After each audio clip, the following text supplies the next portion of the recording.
নমস্কার প্রিয় দর্শক, আমি সবুজ। আজকেও চলে এসেছি আপনাদের জন্য নতুন একটা এপিসোড নিয়ে। আজকের এপিসোডটা কিন্তু ভীষণ গুরুত্বপূর্ণ। আপনারা থাম্বনেল দেখে নিশ্চয়ই আন্দাজ করতে পারছেন। যাই হোক, আজকের আলোচ্য বিষয় যেটা, সেটা কিন্তু খুব ইম্পর্টেন্ট। আমি প্রত্যেককে, আমার সমস্ত দর্শক বন্ধুদের, যারা করেছেন সাবস্ক্রাইবারদের আমি অনুরোধ করছি, ভিডিওটা শেষ পর্যন্ত দেখবেন এবং একটু মন দিয়ে দেখবেন। এবং আপনাদের কেমন লাগলো অবশ্যই আপনারা কমেন্ট সেকশনে জানাবেন। প্রসেনজিৎ চট্টোপাধ্যায়কে নিয়ে আমার এই বিশেষ ভিডিওটা বানানো, এটা অ্যাকচুয়ালি দু একদিনে হয়নি, বহুদিন থেকে আমার অ্যাকচুয়ালি এই যে খাতায় আমার দেখুন, এই খাতাটা আমার হচ্ছে স্ক্রিপ্টিংয়ের খাতা, প্রচুর লেখা। এই খাতাটা শুধুমাত্র স্ক্রিপ্টিংয়ের জন্য লেখা, এবং দুটো তিনটে খাতা শেষ হয়ে গেছে আমার।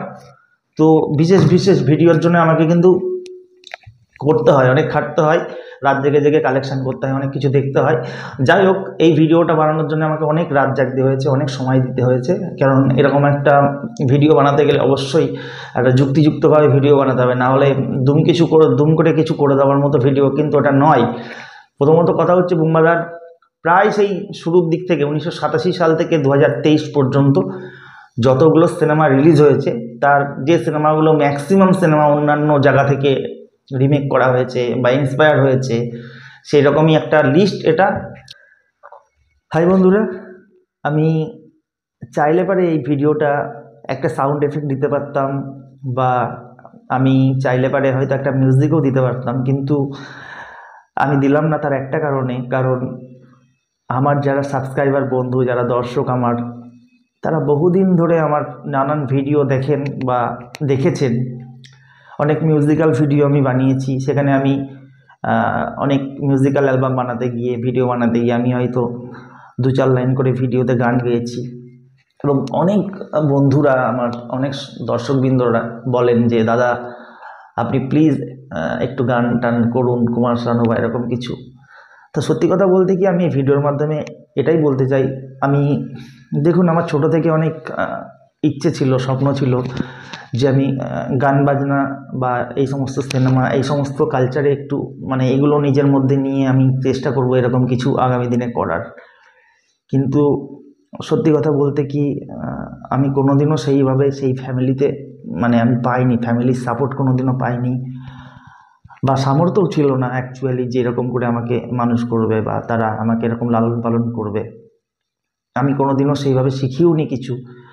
কিন্তু ছোট থেকে আমার গান বাজনা খুব ভালো লাগে। আমি অনেক ছোটোবেলাতে স্টেজ পারফরমেন্স করেছি, বেশ কিছু ফাংশানে আমি গান গেয়েছি,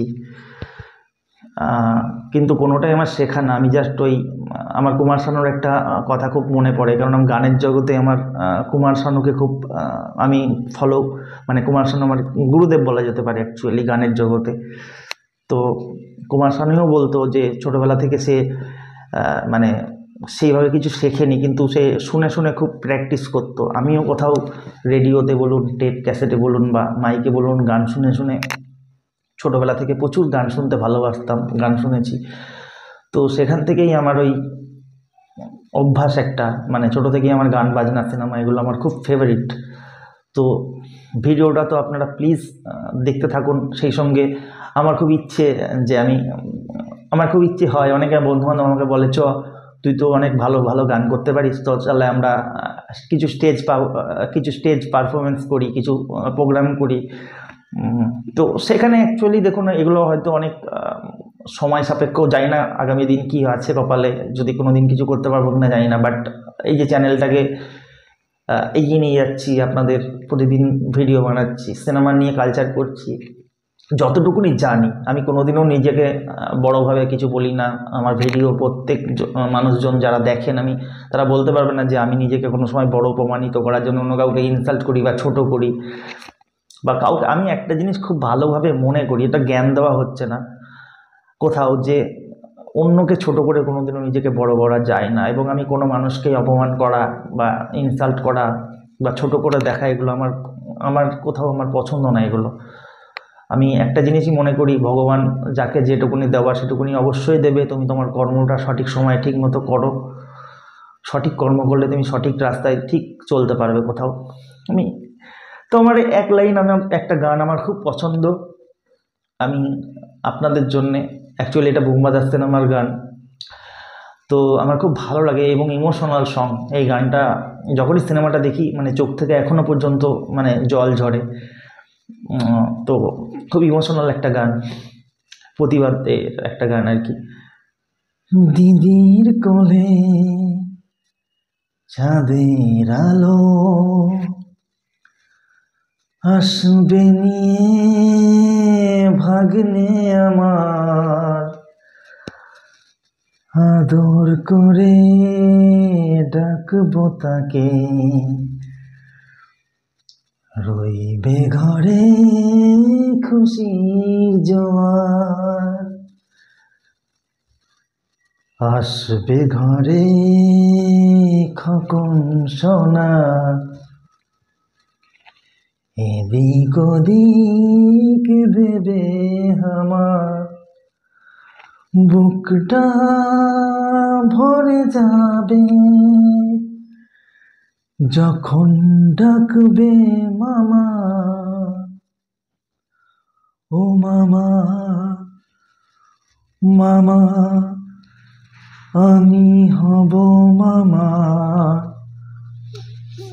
মামা ও মামা আমি হব মামা, আসবে ঘরে খোকন সোনা, এদিক ওদিক দেবে আমার, বুকটা ভরে যাবে যখন ডাকবে মামা। এই একটা গান ছিল প্রতিবাদের, এটা আমার খুব ফেভারিট একটা গান। আরেকটা গান আছে যেটা আমার খুব ভালো লাগে, যেটা অশোক ভদ্র মিউজিক করেছিলেন। হে হে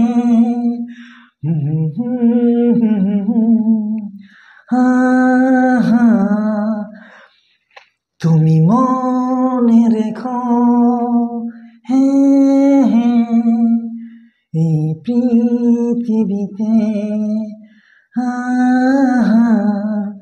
কেউ আছে বসে তোমার আশাতে, তার গোপন আশা তার ভালোবাসা যায় ছুঁয়ে তোমাকে পেতে, তুমি মনে রেখো হে হে। ভিডিওটা নিশ্চয়ই আপনারা দেখেছেন, কেমন লাগলো আপনাদের? এখানে অনেক মুভি, আমি জানি অনেক মুভি বাদ গেছে, কিন্তু আমি নেক্সট আরেকটা এপিসোড বানাবো বলে আমি সব মুভি দিইনি, আরও কিছু মুভি আছে যে মুভিগুলোর আমি অরিজিনাল রিমেক এটা নিয়ে লিস্ট করবো। আমি জানি গালাগালি অনেকে দেবেন, অনেক নেগেটিভ কমেন্টস করবেন, সো ঠিক আছে আমি হয়তো থাকবো না, কিন্তু আমার মনে হয় ভিডিওটা বছরের পর বছর হয়তো আমার চ্যানেলে থেকে যাবে, কাজটা থেকে যাবে। কিন্তু একটাই আমি এই ভিডিও শেষে একটা কথাই বলতে চাই, যে এই ভিডিওটা বানিয়ে আমি কোনোরকমভাবে বুম্বাদাকে, প্রসেনজিৎ চট্টোপাধ্যায়কে অপমান করা বা ইনসাল্ট করা, সেটা আমার একদমই উদ্দেশ্য ছিল না। কিন্তু আমি এরকম অনেক ভিডিও বানাই যেগুলো প্রত্যেকটা আর্টিস্টকে নিয়েই আমি চেষ্টা করি আর কি, জাস্ট আপনাদের সামনে একটা তুলে ধরলাম একটা ভিডিওর মাধ্যমে এটা। তো কেমন লাগলো আপনাদের অবশ্যই আপনারা জানাবেন, আর ভালো থাকুন, সুস্থ থাকুন। আগামী দিনে দেখা হচ্ছে আপনাদের পছন্দের এপিসোড নিয়ে। নমস্কার।